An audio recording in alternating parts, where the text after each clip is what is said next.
Bonjour chers frères et sœurs, heureux de vous retrouver pour vivre ensemble ce culte où nous allons ensemble bénir le Seigneur Jésus. Et j'ai envie de vous accueillir avec ce passage de la Bible et ce psaume merveilleux de David, retracé dans l'une des péripéties de son existence où il a pu élever le nom de son Dieu. Il s'est tourné vers le Seigneur malgré l'épreuve qu'il traversait et il a dit « L'Éternel est vivant ». C'est dans le psaume 18 et au verset 47. « L'Éternel est vivant, béni soit mon rocher, béni soit le Dieu de mon salut, que le Dieu de mon salut soit exalté ».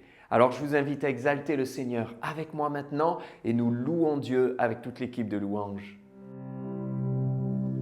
Bonjour à tous, heureuse de vous retrouver pour ce dimanche matin de louange, d'adoration et de prédication avec vous. On va démarrer ce moment, chantez avec nous.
Je ne peux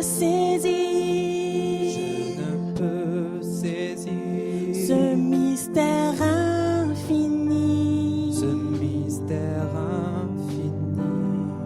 Ton sang a coulé. Ton sang a coulé Pour mes péchés. pour mes péchés. C'est par cette croix que je suis libre en toi. Je veux t'apporter ma louange ce matin, Seigneur. Je t'apporte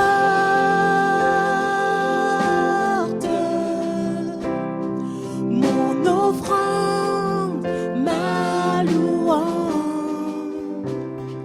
Je t'apporte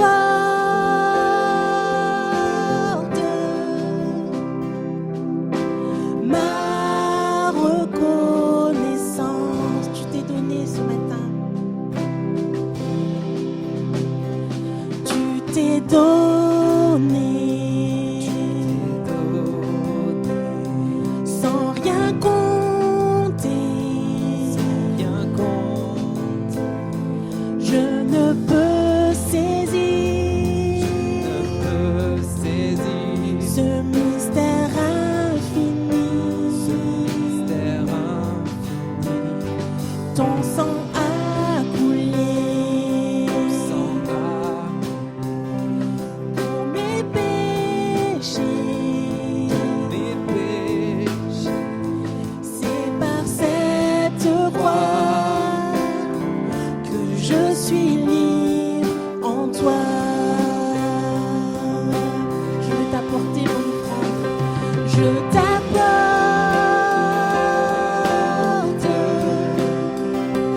mon offrande, ma louange. Je t'apporte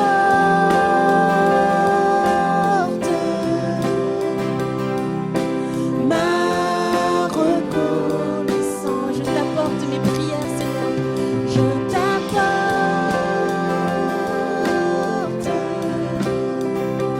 mon offrande, ma louange. Je t'apporte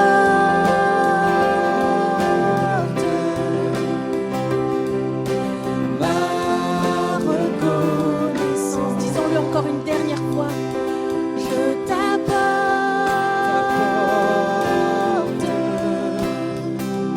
mon offrande, ma louange. Je t'apporte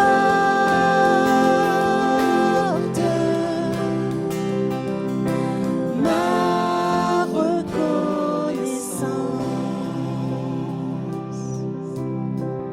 Nous allons prendre un dernier chant avant le moment de louange, d'adoration et de prière. Ton nom Seigneur, est le nom qui sauve, est le nom qui guérit, est le nom qui bénit, est le nom qui encourage, Seigneur mon Dieu. Ton nom, Seigneur mon Dieu, c'est ma bannière en ce matin, Seigneur Jésus.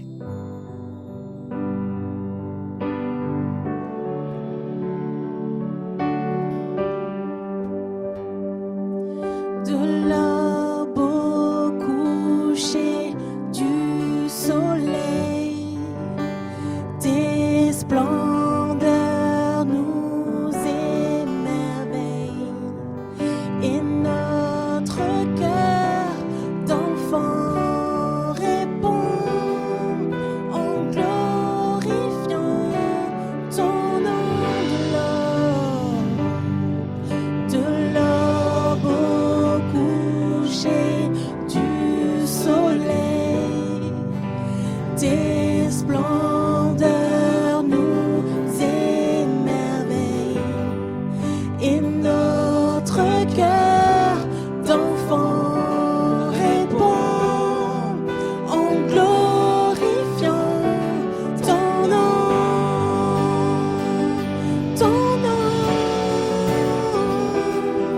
comme une tour aux quatre vents. Ton nom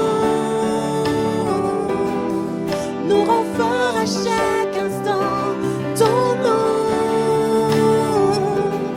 que tous les peuples entonnent en chant, car aucun autre nom n'est plus grand que ton nom.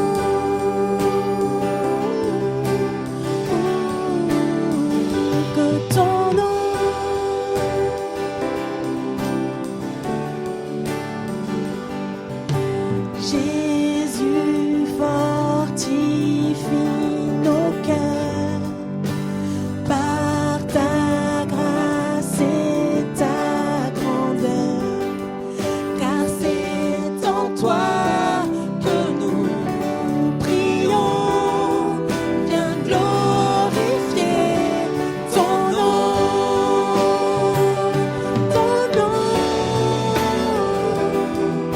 comme une tour aux quatre vents.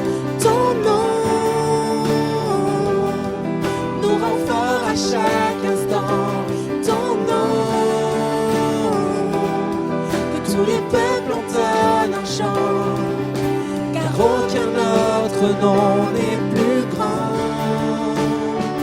que ton nom. Comme une tour aux quatre vents, ton nom nous rend fort à chaque instant. Ton nom, que tous les peuples entonnent un chant, car aucun autre nom n'est plus grand que ton nom.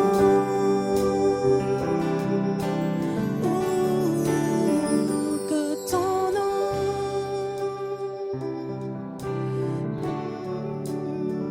Que ton nom.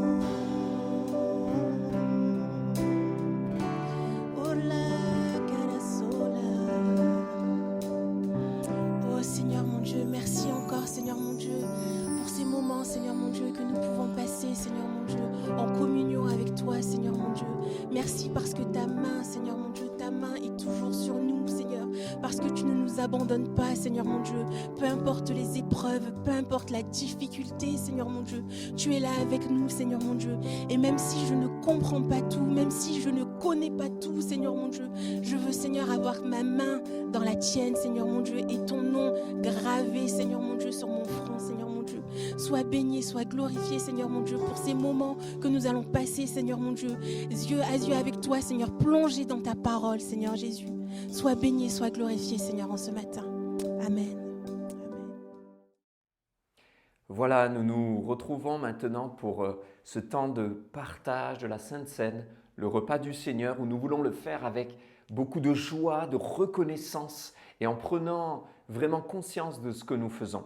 L'apôtre Paul disait à l'église de Corinthe, car j'ai reçu du Seigneur ce que je vous ai enseigné. C'est donc dans la nuit où Jésus fut livré, il prit du pain, et c'est là qu'il prit aussi du vin et qu'il partagea ce saint repas en les encourageant à prendre le repas avec lui.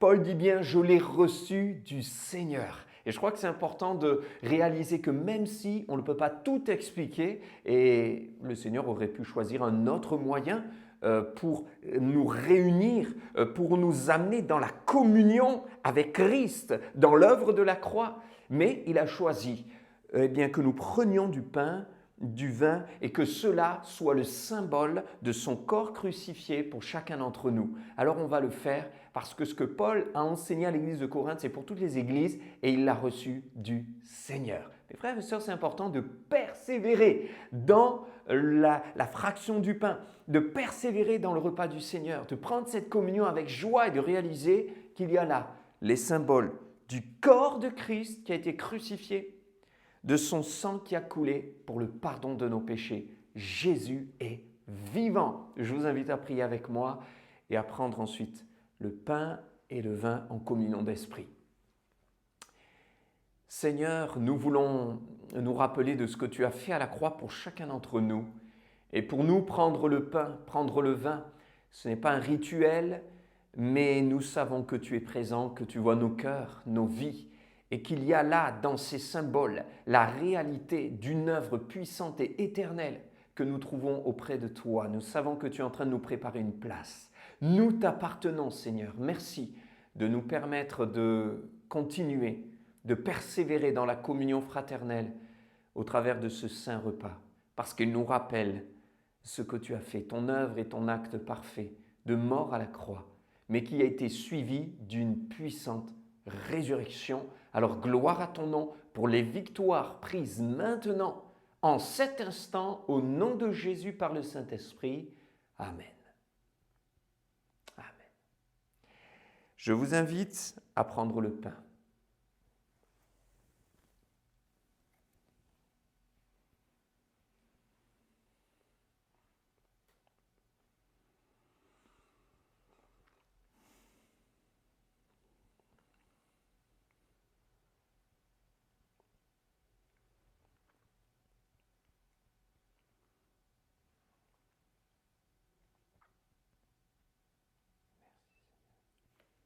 Et puis, je vous invite à prendre le vin avec moi.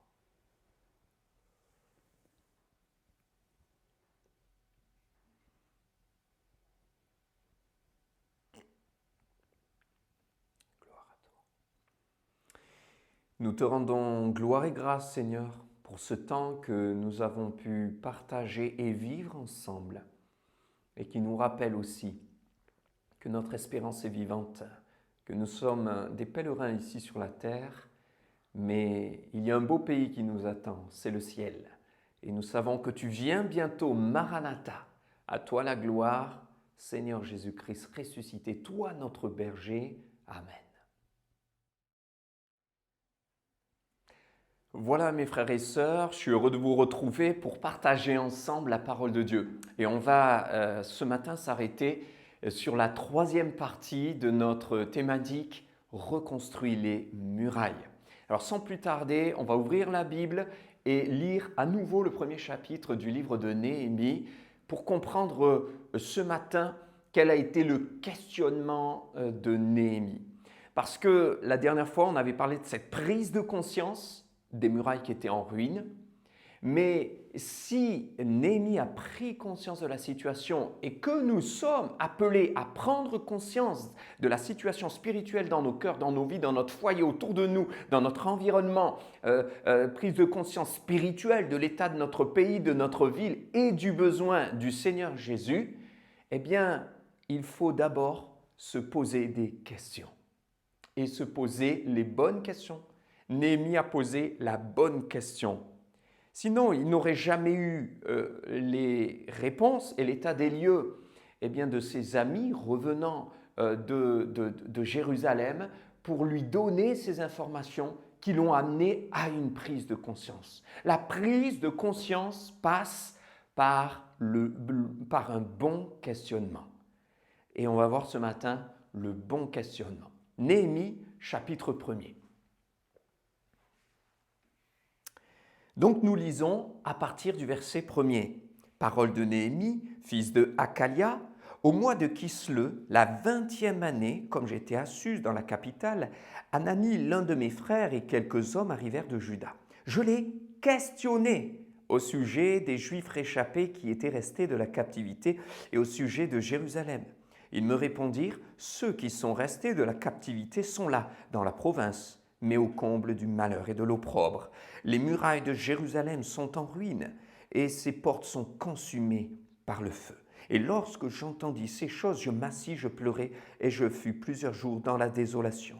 Je jeûnais, je priais devant le Dieu des cieux et je dis, ô Éternel, Dieu des cieux, Dieu grand et redoutable, toi qui gardes ton alliance et qui fais miséricorde à ceux qui t'aiment et qui observent tes commandements, que ton oreille soit attentive et que tes yeux soient ouverts. Écoute la prière que ton serviteur t'adresse en ce moment, jour et nuit, pour tes serviteurs, les enfants d'Israël, en confessant les péchés des enfants d'Israël, nos péchés contre toi, car moi et la maison de mon Père, nous avons péché. Vous voyez que dans ce texte, il y a plusieurs enseignements à retirer du questionnement de Néhémie. Donc on va voir, premièrement, la bonne question. On va voir en deuxième partie que la bonne question doit être posée à la bonne personne. Donc la bonne personne. Deuxième partie. En troisième partie, nous allons voir la bonne orientation de cette question. En quatrième partie, le bon regard. Et en cinquième partie, le bon état d'esprit. Alors on commence avec la bonne question. Néhémie a donc interrogé, et on le voit ici, Hanani, qui était l'un de ses frères, et les hommes de Juda, qui étaient des réchappés, qui étaient revenus, donc ayant vu le désastre. Mais lui, bien sûr, Néhémie n'était pas au courant. Par contre, il les a questionnés. Mais on doit s'arrêter, je pense, quelques instants, déjà pour nous poser la question, sommes-nous capables de nous questionner? La prise de conscience qui m'amène à une restauration, un relèvement, à m'appuyer sur le secours du Seigneur, sur sa grâce et à prendre les choses en main pour voir sa gloire se manifester lorsque le Seigneur me dit qu'as-tu dans les mains, comme on l'avait vu la dernière fois, et que même avec quelques monceaux de ruines, comme justement Néhémie, avec les ruines qui étaient sur place, il a pris ses pierres sur place, il a pris ses ruines sur place, et avec ce qu'il avait dans les mains, Dieu fit le miracle.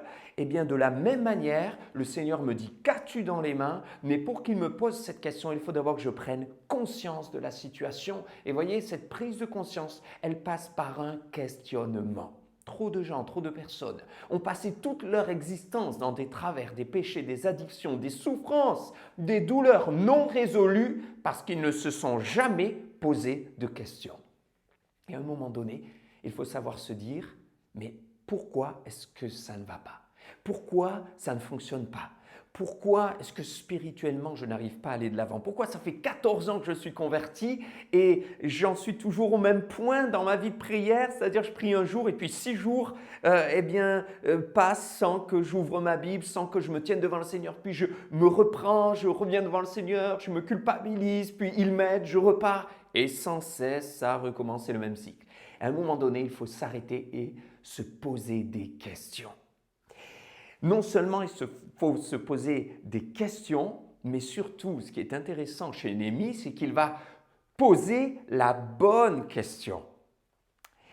Et j'arrive donc à ce premier point important, mes frères et sœurs, c'est se poser la bonne question. On a besoin de réfléchir, s'arrêter, prier, chercher la face de Dieu, demander l'éclairage du Saint-Esprit en se posant les bonnes questions et en posant la bonne question. Moi, mon papa qui m'a souvent parlé, enseigné, m'a toujours dit c'est bien de se poser les questions, des questions, mais ce qui est important, c'est de se poser la bonne question et de se poser les bonnes questions.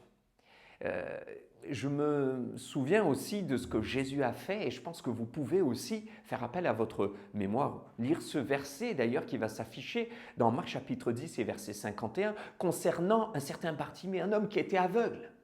Il était aveugle et Jésus va le guérir. Extraordinaire, hein? Ça c'est une histoire mémorable, sauf que ça ne s'est pas passé juste comme ça. Jésus a utilisé la pédagogie de la question pour susciter une prise de conscience. Cet homme est aveugle. Jésus le voit qu'il est aveugle puisque justement il ne peut pas se déplacer, il ne peut pas se mouvoir, il ne peut pas se mobiliser. Mais pourtant, Jésus va lui poser la question « Que veux-tu que je te fasse ?»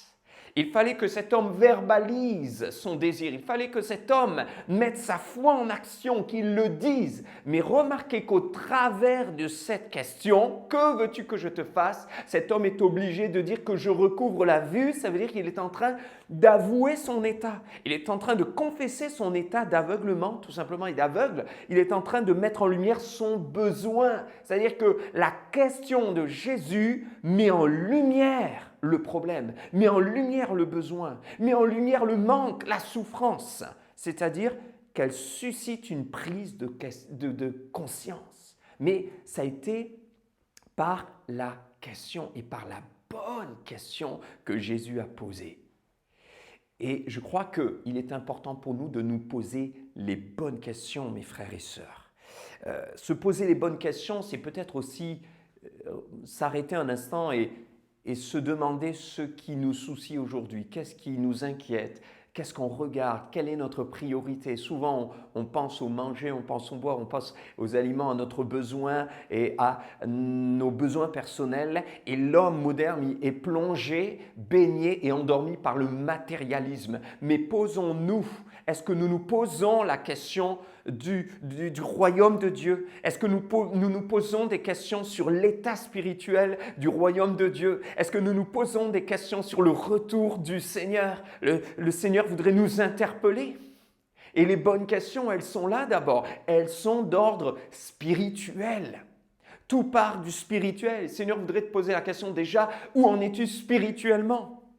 Il y a des questions qui ne mèneront jamais à rien et qui ne vous feront que vous tourner en rond sans cesse. Le peuple d'Israël a tourné en rond pendant 40 ans dans le désert. Il a posé des questions, hein. Il y a eu des pourquoi, mais qui n'ont jamais trouvé de réponse. Vous savez, des fois on pose des questions, mais qui ne nous amènent à rien ou qui ne nous font pas avancer. Mais la bonne question, c'est de reprendre conscience de ce que le Seigneur veut pour toi et t'aidera à aller de l'avant. Le royaume de Dieu, l'œuvre du Seigneur, ma vie spirituelle, où en suis-je? Se poser les bonnes questions. Le prophète Ézéchiel ainsi que le prophète Zacharie d'ailleurs feront le reproche d'un peuple, mais aussi de bergers qui ne se soucient pas des brebis errantes, qui ne se soucient pas du bien du troupeau, du bien des uns des autres, qui ne pensent qu'à eux. L'apôtre Paul d'ailleurs, lui emploiera des mots concernant les personnes qui vivent dans l'iniquité et l'injustice, qui sont loin de Dieu ou qui s'en éloignent, des mots forts. Par exemple, il dira aux Romains, ils ne servent pas Christ, on croit qu'ils servent Christ, mais ils servent leur propre ventre. Et il dira même aux Philippiens, ils ont pour Dieu leur ventre. C'est-à-dire des gens qui ne pensent qu'à eux. Quelles sont les bonnes questions à se poser, mes frères et sœurs, pour aller de l'avant? Où en est le royaume de Dieu? Que veux-tu que je fasse, Seigneur, dans le royaume de Dieu? Que veux-tu que je fasse pour ton œuvre? Quelle est ta volonté pour ma vie? Qu'est-ce que tu veux, Seigneur, que je fasse pour te ressembler, pour être semblable à toi, pour marcher dans ta volonté? Oui, les bonnes questions à se poser. Rappelez-vous de ce verset si important, mais que l'on connaît, on le chante, on le rechante encore. Matthieu 6, verset 33, cherchez premièrement le royaume de Dieu et sa justice. C'est là la bonne question. Où en est le royaume de Dieu? Que veux-tu que je fasse dans le royaume de Dieu, Seigneur? Quelle est ma place dans le royaume de Dieu? Et non pas toujours avoir un regard centré sur nous, se poser les bonnes questions. Mes frères et sœurs, s'il vous plaît, soyez juste attentifs une minute. Et si seulement vous pouvez comprendre cette réalité. Matthieu 6, 33 nous dit « Cherchez premièrement le royaume de Dieu ». Mais il n'est pas dit « Cherchez premièrement votre royaume ». C'est-à-dire que quand je recherche le royaume de Dieu, je pose des questions spirituelles, je m'attends au Seigneur, je cherche sa volonté, sa face, je ne suis pas centré sur moi. Certains pensent que chercher premièrement le royaume de Dieu et sa justice et tout le reste me sera donné. Ça veut dire il faut chercher, prier, mais quant à ses besoins. Alors il y a des gens qui prient, ils disent oui mais je cherche le royaume de Dieu. Mais en fait ils ne prient que pour eux. Si tu pries que pour toi, si tu pries toujours pour tes besoins, si tu ne penses qu'à toi, à tes projets, à ton avenir, à tes soucis matériels, tu ne recherches pas le royaume de Dieu. Et le Seigneur dit mais non, recherchez premièrement le royaume de Dieu. Seigneur, ce qui m'intéresse, c'est ton œuvre. Ce qui m'intéresse, c'est que ton royaume avance, parce que toutes ces choses passeront. Mais ta parole ne passera pas. Toutes les choses sur la terre, même les cieux et la terre, les montagnes et les richesses, les châteaux et mon travail, toutes ces choses passeront. Mais ta parole subsistera éternellement. Amen. Donc, sachons nous poser les bonnes questions. Et puis, on passe maintenant au deuxième point. La bonne question à la bonne personne. Il est intéressant de s'arrêter sur ce que Néhémie s'est posé comme question. Et bien sûr, il s'est interrogé premièrement, dans quel état est Jérusalem? Dans quel état sont les murailles? Dans quel état est la ville? Mais ensuite, il l'a posé à des personnes qui revenaient justement de Jérusalem, des réchappés qui avaient vu de leurs yeux, des personnes en qui il pouvait avoir confiance, des personnes qui pouvaient lui faire un état des lieux clair, précis, authentique, véridique. Des gens qui allaient lui dire la situation avec vérité. Et en plus, il avait confiance en eux. Il est bien précisé que Anani était l'un de ses frères. C'était quelqu'un qu'il connaissait. Il avait confiance en lui. Il savait que cet homme avait vu. Il savait que ces hommes avaient vu. Il savait que ces hommes avaient une vue sur ce que lui n'avait pas. Il savait que ces hommes avaient un regard juste et précis sur une situation que lui ne connaissait pas, mais dont il avait besoin de connaître. Alors maintenant, je nous interpelle, mes frères et sœurs, c'est bien de poser la bonne question, mais il faut la poser à la bonne personne. Je me souviens un jour, on était en voiture, on cherchait notre route, et puis il y avait là l'office du tourisme qui était ouvert, et on l'a passé. Alors on ne s'est pas arrêté, et j'ai vu une personne qui marchait, et je me suis dit, je demandais à la personne. Alors qu'il y avait quand même l'office du tourisme qui était ouvert juste derrière. Alors, j'ai baissé la vitre et j'ai posé la question à la personne pour trouver mon chemin. Et je me souviens que la personne a un petit peu hésité. Et puis ensuite, elle m'a indiqué tout droit, à quelques kilomètres, je trouverai. Ensuite, il faudra prendre à droite. Alors on est parti, on a continué notre chemin. Mais il se trouve qu'on n'a jamais trouvé notre route. Il a fallu qu'on fasse demi-tour. On a fait 14 kilomètres sans jamais trouver ce carrefour dont la personne nous avait parlé. On est revenu sur nos pas, on s'est arrêté enfin à l'office du tourisme. Et là, la personne m'a indiqué la route qui était à l'opposé de ce que la personne m'avait dit. Mais je sais que cette institution était là pour nous guider, elle était là pour nous donner les éléments et c'était cette personne qui était au secrétariat de l'Office du tourisme qui pouvait réellement m'indiquer précisément là où il fallait que j'aille. Je savais qu'elle, c'était la bonne personne, mais pourtant, j'ai voulu gagner du temps. Et vous savez, des fois, on veut gagner du temps et on finit par en perdre et on en perd parfois beaucoup. Et à vouloir gagner 2 minutes, on a perdu peut-être 1 heure parce qu'on ne s'est pas adressé à la bonne personne. Alors je sais, vous allez me dire pourquoi cette personne nous a envoyés très loin. Allez savoir, je ne sais pas. Mais une chose est sûre, c'est que parfois, il y a sur nos chemins et dans nos vies, des personnes qui semblent être là pour nous aider, mais qui ne nous indiquent pas le bon chemin. Il y a des personnes qui voudraient vous faire gagner du temps, mais qui vous en feront perdre.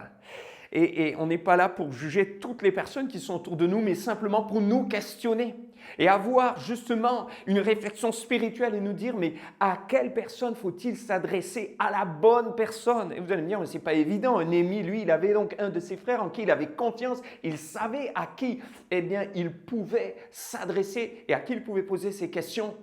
Je crois que nous avons dans la personne du Saint-Esprit, la personne qui est celle de confiance par excellence. L'apôtre Paul dira justement aux Corinthiens que l'Esprit de Dieu sonde tout, même les profondeurs de Dieu. 1 Corinthiens 2,10. Et le Saint-Esprit vit en nous. Nous vivons dans la nouvelle alliance. Notre corps est le temple du Saint-Esprit. Nous pouvons demander au Seigneur, et trop de fois pour gagner du temps, parce qu'on n'a pas envie de prier, parce qu'on ne plie pas les genoux, parce qu'on se dit « Ah, il faudrait que je prenne le temps de prier » et on se dit « Je vais perdre du temps » trop de fois. Pour gagner du temps, on se livre à beaucoup de personnes. Peut-être tu t'es livré à des personnes où tu as demandé à droite, à gauche et ça t'a plus embrouillé, ou ça t'a amené à perdre du temps et tu te rends compte aujourd'hui que si tu avais plié les genoux devant le Seigneur, que tu avais pris le temps, il t'aurait répondu. Je crois que le Seigneur peut nous répondre d'une manière magistrale, extraordinaire, particulière. Il parle tantôt d'une manière, tantôt d'une autre. L'Esprit de Dieu est en nous parce que notre corps est le temple du Saint-Esprit, nous qui sommes rachetés par la grâce du Seigneur. Il a dit désormais, vous êtes les enfants de Dieu et le Saint-Esprit habite en vous. Mais pour cela, il faut prendre du temps devant le Seigneur. Et en prenant du temps, le Seigneur peut vous répondre, mais pas toujours d'une manière surnaturelle. Je ne parle pas forcément d'une manière mystique, mais il peut vous conduire justement vers la bonne personne, un frère ou une sœur de confiance, stable, équilibré, spirituel, qui saura peut-être à un moment donné vous donner un conseil, une orientation qui vous aidera, ou même sans le savoir qui exercera un des dons de l'esprit, un charisme venant de Dieu, une parole de sagesse, une parole de connaissance, une prophétie, parole de foi, mais qui vous aidera et qui vous guidera. Pourquoi? Parce que l'Esprit de Dieu sonde tout et qu'il est celui qui veut nous éclairer. Mais faut-il le lui demander? Mes frères et sœurs, posons la question au Seigneur. Sachons poser les bonnes questions, mais à la bonne personne. Et la bonne personne, c'est toujours en premier le Seigneur. Cherche premièrement le Seigneur. Cherche premièrement la face du Seigneur. Cherche premièrement la réponse du Seigneur. Cherche premièrement l'attention du Seigneur. Cherche premièrement le regard du Seigneur.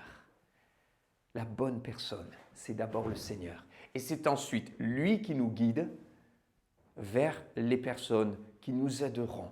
Mais il faut d'abord lui faire confiance. Ananie était un homme de confiance et Néhémie le savait. Il a posé la bonne question. Néhémie l'a posée à la bonne personne. Et vous voyez qu'après avoir posé cette question à Ananie et à ses frères qui étaient là, eh bien de suite il s'est tenu devant le Seigneur. Et il était en prière, il était en communion avec Dieu. Il a cherché sa face, ça n'a pas duré juste quelques heures, on le verra plus tard dans les messages qui suivent, mais il a mis 4 mois avant de parler au roi pour aller et partir donc pour reconstruire les murailles. Donc ça ne s'est pas fait non plus à la légère, ça ne s'est pas fait n'importe comment, ça n'a pas été une histoire de précipitation en entendant la situation, non, il s'est tenu devant la bonne personne. Et je vous ferai remarquer qu'il dira lui-même qu'il se tenait devant le Dieu des cieux. Et c'est dans donc, Néhémie chapitre 1, verset 4. Je jeûnais, je priais devant le Dieu des cieux, la bonne personne. Mes frères et sœurs, il est digne de confiance. La bonne orientation, c'est le 3e point. Je me tiens devant Dieu et ça m'amène à la bonne orientation. Quand je parle de bonne orientation, c'est que Néhémie avait le souci de l'œuvre de Dieu, le souci de l'œuvre du Seigneur, dans son contexte, bien sûr, les murailles de Jérusalem, le temple qui devait être reconstruit, l'état spirituel du peuple. Il avait souci de cela, mais on le verra, ça a été toujours fait avec grâce, avec un cœur plein d'amour. Il n'y avait pas de jugement, c'était bien orienté. Et si ça a été bien orienté, eh bien c'est parce qu'il avait la bonne orientation. Quand il pose la question à Ananie, quand il se tient devant la bonne personne, eh bien, il aura la bonne orientation. Autrement dit, vous savez, quand on est orienté vers Dieu, eh bien, on est désorienté, ou en tout cas, on est dos à certaines personnes et on ne voit pas non plus celles qui sont de côté. Je sais que les chevaux, eux, ils peuvent voir à 180 degrés, mais ni vous ni moi. Et je crois que si nous, on ne le peut pas, c'est que Dieu a voulu et l'a voulu ainsi. Et si je ne peux pas, eh bien, voir dans tous les sens, si je ne peux pas eh bien, voir derrière moi, c'est parce que Dieu n'a pas permis que j'ai des yeux derrière la tête. Il veut que je regarde en face. Et quand je suis orienté vers le Seigneur, par conséquent, je ne suis pas orienté ni à gauche, ni à droite. Et notre problème, il est peut-être parfois là. Et c'est qu'on est un peu tout azimut, à droite, à gauche, tout est flou dans le brouillard, confus dans nos vies, alors que nous avons besoin de rester stables devant le Seigneur, de nous tenir devant lui. Un questionnement, un problème, des soucis, je suis contrarié, je ne sais pas comment ça va se passer, je ne sais pas comment m'en sortir, je ne sais pas comment m'orienter. Je m'oriente vers toi, Seigneur, les yeux fixés sur lui. Et là, je suis capable de marcher sur l'eau comme l'apôtre Pierre, qui à ce moment n'était pas encore l'apôtre Pierre, mais il était Simon-Pierre, qui était disciple de Jésus et qui a marché sur l'eau, pas tout seul, mais parce qu'il a dit « Seigneur, si c'est toi, ordonne que je vienne ». Jésus était venu, il avait déjà marché sur l'eau. Et Jésus va lui dire « Viens ». Et Pierre va marcher sur l'eau, c'est dans Matthieu chapitre 14. Mais à un moment donné, eh bien, les éléments déchaînés vont commencer à être de plus en plus amples autour de lui. Et il nous est dit qu'il eut peur, mais il y a quand même cette précision. Pierre eut peur voyant les éléments déchaînés. C'est-à-dire qu'à un moment donné, il ne regardait plus Jésus, il n'était plus orienté vraiment vers Jésus. Mais regardant à gauche, regardant à droite, il vit les éléments déchaînés. Et c'est là qu'il a vu les vagues qui faisaient peut-être 2 mètres, 3 mètres de haut, à gauche, à droite. Et forcément, il n'avait plus les regards fixés sur Jésus. Il ne pouvait pas à la fois regarder Jésus et à la fois regarder les vagues. Ce n'est pas possible. Alors, regardant les vagues, qu'est-ce qui s'est passé? Eh bien, il ne regardait plus Jésus. Et il a été désorienté parce qu'il n'était plus orienté sur Christ, qui est la tête du corps de l'Église, qui est le chef et le divin chef de notre foi. Mes frères et sœurs, si on ne veut pas couler, il faut rester orienté sur Jésus. La bonne orientation, c'est je reste fixé sur le Seigneur, je garde le cap. Il marche devant moi, même si je ne comprends pas tout ce qui m'arrive.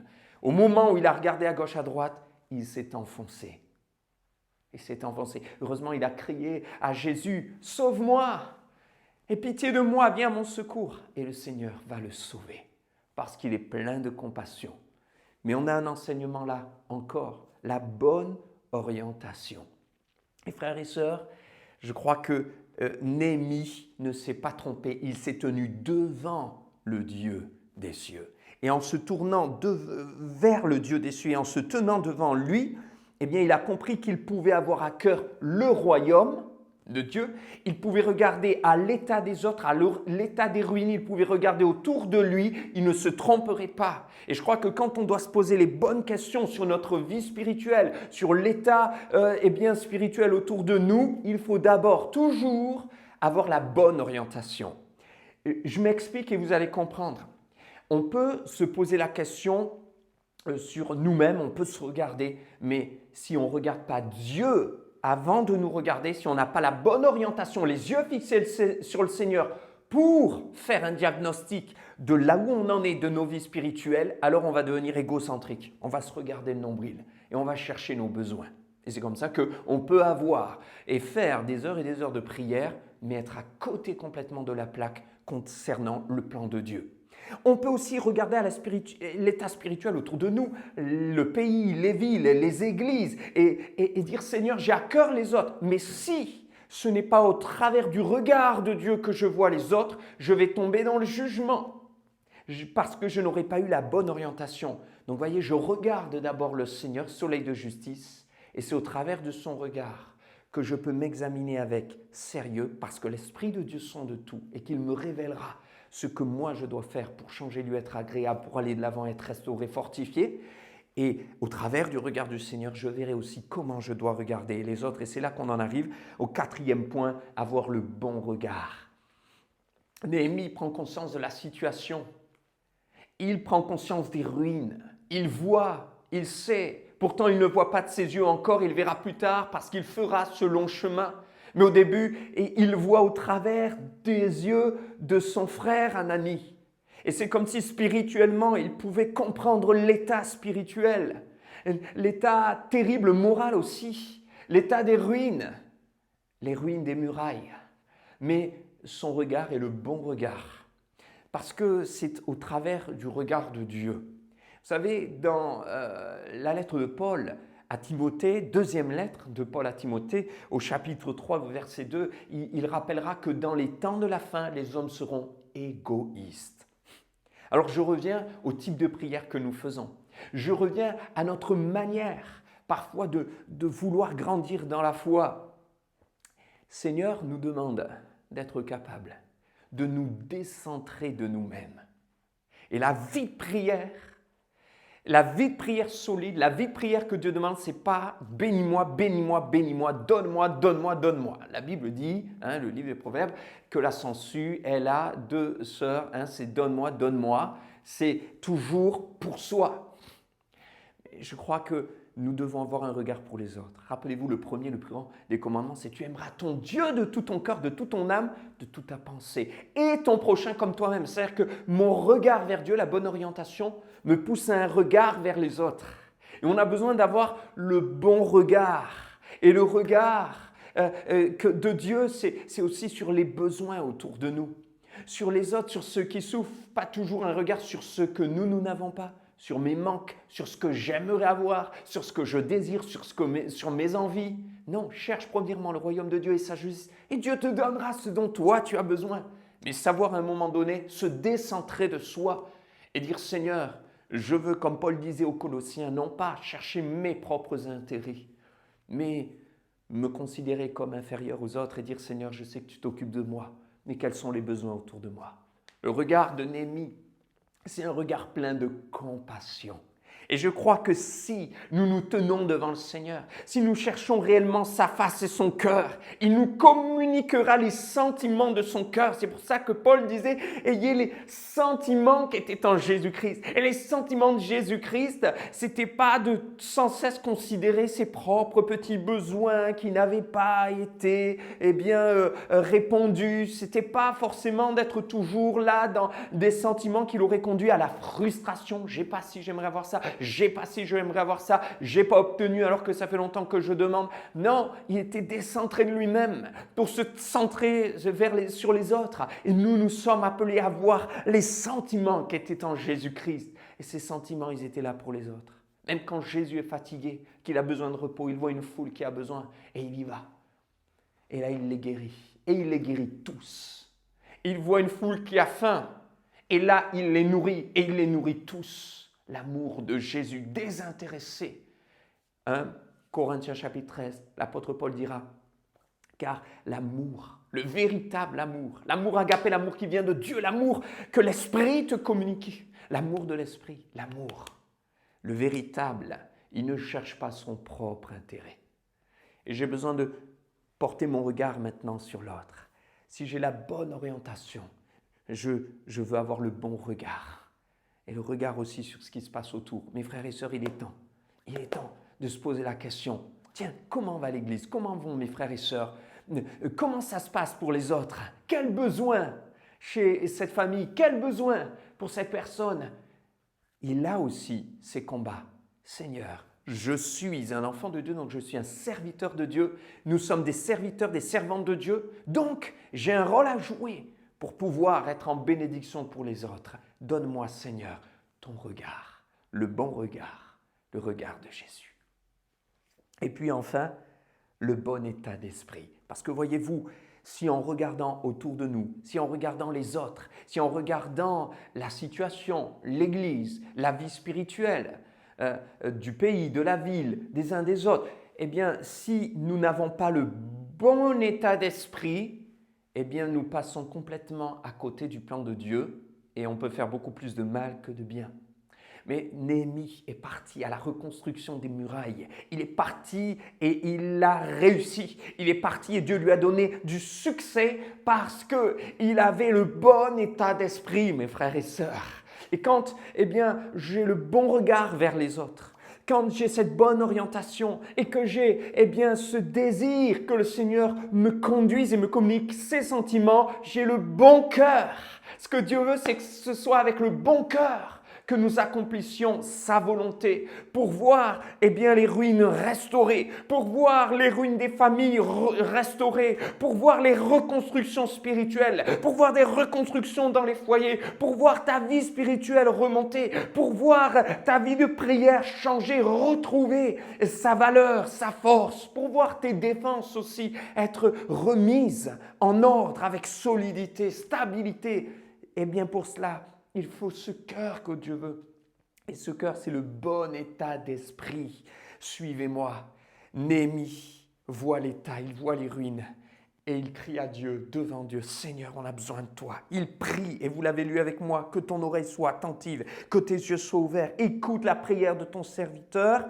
Et là, il dira, cette prière, je te l'adresse en ce moment, jour et nuit. Néhémie chapitre 1, verset 6. Pour tes serviteurs, les enfants d'Israël, en confessant les péchés des enfants d'Israël, nos péchés contre toi, car moi et la maison de mon Père, nous avons péché, nous t'avons offensé.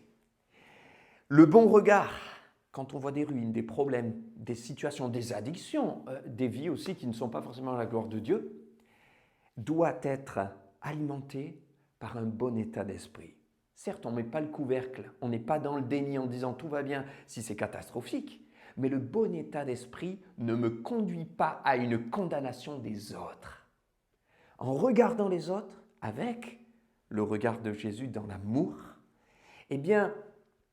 je vais développer le bon état d'esprit. Vous remarquerez que Néhémie, c'est de cette manière-là qu'il a regardé la situation. Et c'est pour ça que Dieu lui a donné du succès pour reconstruire les murailles. Certains me diront, mais attendez, Néhémie, il n'a pas été tendre, hein? Il a parlé du péché d'Israël. Il a parlé du péché du peuple d'Israël, de la maison d'Israël, des enfants d'Israël. Mais mes frères et sœurs, regardez bien ce qu'il dit. Analysez le fond de son cœur. Il dit nos péchés. Ça veut dire qu'il va s'associer. Il dit oui, les péchés de la maison d'Israël. Et puis de suite, il s'associe. Il y a une virgule, il n'y a pas un point, ce n'est pas plusieurs prières différentes. Il dit nos péchés car nous avons péché contre toi. C'est-à-dire qu'il est prêt, même si lui n'avait pas été à ce moment-là précis dans la situation d'un peuple rebelle, il dit moi aussi. Parce que devant ta sainteté, ô Dieu, on est tous tellement loin, tellement pécheurs, tellement fragiles. Et il dit, nous avons péché. Ça veut dire qu'il va s'associer. Il y a les mots, c'est vrai, mais mes frères et sœurs, il faut voir les sentiments et la profondeur derrière les mots. Je vous donne un exemple. Quand vous croisez quelqu'un et que vous lui dites « ça va », ce quelqu'un peut vous répondre « ça va ». Il faut entendre les mots, mais il faut entendre les sentiments qu'il y a derrière les mots. Et très très souvent, un des problèmes récurrents des gens, c'est qu'ils n'entendent que les mots, alors que Dieu veut nous pousser à entendre le cœur qui exprime les mots. Ça veut dire quoi? Ça veut dire que cette personne qui vous a dit « ça va », peut-être qu'elle vous a dit « ça va ». Mais est-ce que réellement ça va? Parce que quelqu'un qui vous répond « oui, ça va », peut-être que si vous écoutez son cœur, si vous écoutez ce qu'elle exprime, son sentiment, son émotion, peut-être que derrière ça veut dire « ça va pas trop ». Et parfois, on s'arrête juste aux mots « ah oui, mais regardez, Néhémie, il a été tranchant », alors qu'il faut voir le cœur qu'il y a derrière. Parce que si je me dis oh, « cette personne, elle m'a dit que ça va, donc ça va », je passe complètement à côté et j'ai tout faux. Parce qu'elle m'a dit « ça va », mais si j'ai bien écouté, elle m'a dit « ça va pas ». Et quand j'écoute le cœur de Néhémie, ce n'est pas quelqu'un qui tranche, c'est quelqu'un qui a le bon état d'esprit. Ça veut dire qu'il a l'esprit de la grâce. Malgré qu'il réalise le péché, qu'il condamne le péché, qu'il parle de l'état des ruines, il a l'esprit de la grâce. Et le plus important, mes frères et sœurs, quand on veut reconstruire, eh bien, c'est l'état d'esprit. L'état d'esprit me conduit à la vie de l'esprit. Et quand on regarde justement dans ce même livre de Néhémie au chapitre 9 et au verset 20, il y a tout un état des lieux qui rappelle ce que le peuple a vécu dans le désert. Et il est dit dans le désert, eh bien Seigneur éternel, tu les as conduits avec une colonne de feu la nuit, avec une colonne de nuée le jour. Et tu les conduisais et tu leur as donné ton bon esprit pour les rendre sages. Et pour les conduire. Ton bon esprit, Seigneur. Et ce bon esprit, c'est encore dans Psaume 143 qu'on a cette expression « Seigneur, conduis-moi, que ton bon esprit me conduise dans la voie droite. » Jean chapitre 1 nous parle de Jésus qui est venu. La parole faite chair, parole incarnée. Il est venu et cette parole est venue pleine de grâce et de vérité. L'esprit de la grâce. Jésus est venu avec l'esprit de la grâce. Et Néhémie est parti reconstruire les murailles avec l'esprit de la grâce. L'esprit de la grâce n'est pas dans le mensonge, il ne met pas le couvercle, il n'est pas dans le déni. Il y a une prise de conscience, ça ne va pas. Mais l'esprit de la grâce, il est dans l'encouragement. L'esprit de la grâce, il est dans le réconfort. L'esprit de la grâce, il prend courage. L'esprit de la grâce, il te dit, tu vas y arriver. L'esprit de grâce n'est pas dans la condamnation. L'esprit de la grâce, il n'est pas dans la culpabilisation. L'esprit de la grâce ne te plonge pas dans la culpabilité. Beaucoup trop de gens confondent culpabilité et conviction de péché. Le Saint-Esprit nous convainc de péché, mais il ne nous plonge pas dans la culpabilité. Il nous montre que ça ne va pas, mais il nous donne le moyen pour nous en sortir et l'amour pour être encouragé et y arriver en nous appuyant sur le Seigneur Jésus-Christ. L'Esprit de la grâce. Dans Hébreux chapitre 10, il est parlé de l'Esprit de la grâce. Et il est dit, mais quel châtiment auront tous ceux qui ont outragé l'esprit de la grâce? Mes frères et sœurs, il faut reconstruire les murailles, mais avec l'esprit de la grâce. Et on ne veut pas l'outrager. Outrager l'esprit de la grâce, c'est commencer à faire les choses par ses propres efforts. C'est commencer à croire que ce sont nos œuvres qui vont y arriver. Outrager l'esprit de la grâce, c'est commencer à le faire en culpabilisant, en condamnant, en forçant, en mettant un poids, un fardeau, une chape sur les épaules. Non, nous n'avons pas à mettre une chape ou un fardeau. On veut reconstruire. Mais le Seigneur, lui, il ôte le fardeau. Il ne le met pas sur les épaules. C'est lui qui l'a pris sur ses propres épaules. En allant à la croix, il a pris nos péchés. Il a pris nos souffrances. Il a pris nos maladies. Il a tout porté. Afin que nous soyons aujourd'hui libres et qu'avec la puissance du Saint-Esprit qui vit en nous, nous puissions aussi reconstruire ce qui a été détruit. Reconstruire les murailles. reconstruire les murailles en ruine. Alors c'est possible, mon frère, ma sœur, c'est possible maintenant. Qu'est-ce qui est en ruine? Prise de conscience? Alors si tu as bien pris conscience, c'est parce qu'à un moment donné, tu as posé la bonne question à la bonne personne, dans la bonne orientation, avec le bon regard, et tu as besoin du bon état d'esprit. Et pour cela, Dieu te dit, je veux te renouveler dans l'esprit de la grâce. Et l'esprit de la grâce, il te donne du courage. L'esprit de la grâce, il te dit, prends courage. L'esprit de la grâce, il te pousse à donner du courage autour de toi. Et vous allez encourager. Et vous allez devenir des encourageurs pour tous vos frères et sœurs, pour l'Église, pour les bien-aimés, pour vos familles, pour vos enfants, pour votre conjoint. Et dire, on va y arriver parce qu'on va s'appuyer sur le Seigneur. Et Néhémie a pu y aller, a pu y arriver parce qu'il s'est appuyé sur le Seigneur et il savait qu'il avait un grand Dieu. Sinon, l'opération a été mission impossible, mais il avait le Seigneur et ce qui est impossible aux hommes est possible à Dieu. Alléluia! Alors dans les temps qu'on vit, mes frères et sœurs, je vous encourage à ne pas perdre courage. Mais l'esprit de la grâce vous fortifie et son bon esprit, mon frère, ma sœur, te conduit dans toutes ses voies. Amen. Je voudrais prier avec vous. Seigneur éternel, nous nous tenons devant toi et nous nous tenons devant toi avec espérance, avec foi. Nous savons que nous avons tout et tout pleinement en Jésus-Christ. Alors, si le Saint-Esprit habite en nous, nous pouvons prendre courage et avec l'Esprit de Dieu en nous, Esprit de grâce, nous lever et savoir qu'il nous accompagne et qu'il va nous aider à reconstruire ce qui est encore en ruine. Merci Seigneur pour cette force surnaturelle que tu communiques à tous mes frères et sœurs, pour ce courage renouvelé. Et nous voulons être capables de nous poser les bonnes questions pour y arriver et les poser à la bonne personne. C'est toi, Saint-Esprit, qui sonde tout, dans la bonne orientation, avec le bon regard et le bon état d'esprit, dans le nom de Jésus, par ta grâce.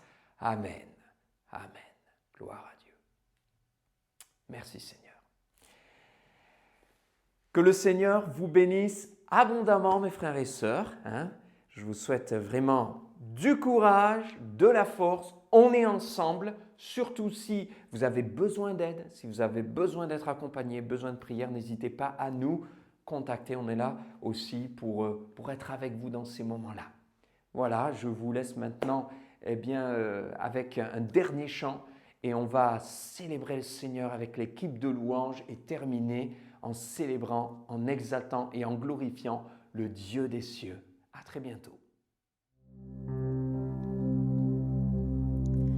Quand les monts s'effondrent, quand le tonnerre gronde, tu es présent.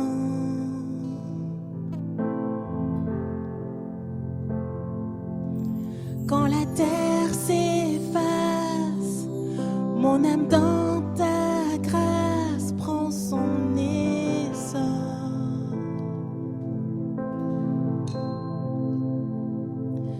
Je marche dans le feu, je relève les yeux vers celui qui ravive mon esprit. Je regarde à la croix où ma vie tu sauvas, dans l'éclat de ta gloire et ta grâce, que les ruines reprennent vie dans la beauté de ton nom. Tu nous relèves des cendres, Dieu tu règnes à jamais, et le refuge de mon âme est à l'ombre de tes ailes. Je t'aimerai à jamais, je chanterai toujours. Quand le monde s'affaisse, mon espoir s'accroche à tes promesses.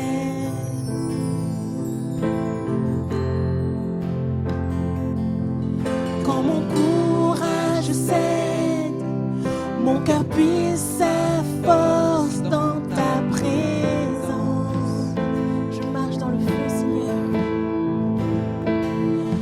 Je marche dans le feu, je relève les yeux vers celui qui ravive mon esprit. Je regarde à la croix où ma vie tu sauvas, dans l'éclat de ta gloire et ta grâce. Je marche dans le feu, je marche dans le feu, je relève les yeux vers celui qui ravive mon esprit. Je regarde à la croix où ma vie tu sauvas, dans l'éclat de ta gloire et ta grâce. Que les ruines reprennent vie dans la beauté de ton nom. Tu nous relèves, descends. Dieu, tu règnes à jamais. Et le refuge de mon âme est à l'ombre de tes ailes. Je t'aimerai à jamais. Je chanterai toujours. Que les ruines reprennent vie, que les ruines reprennent vie dans la beauté de ton nom. Tu nous relèves, descends. Dieu, tu règnes à jamais. Et le refuge de mon âme est à l'ombre de tes ailes. Je t'aimerai à jamais. Je chanterai toujours.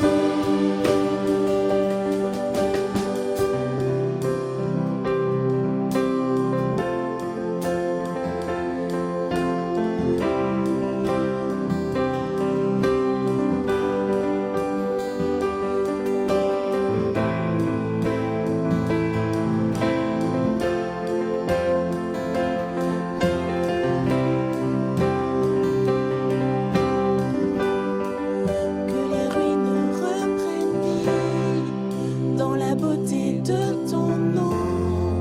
Tu nous relèves, descendre. Dieu, tu règnes à jamais.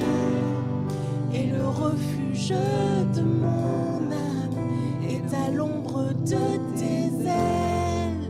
Je t'aimerai à jamais. Je chanterai tout.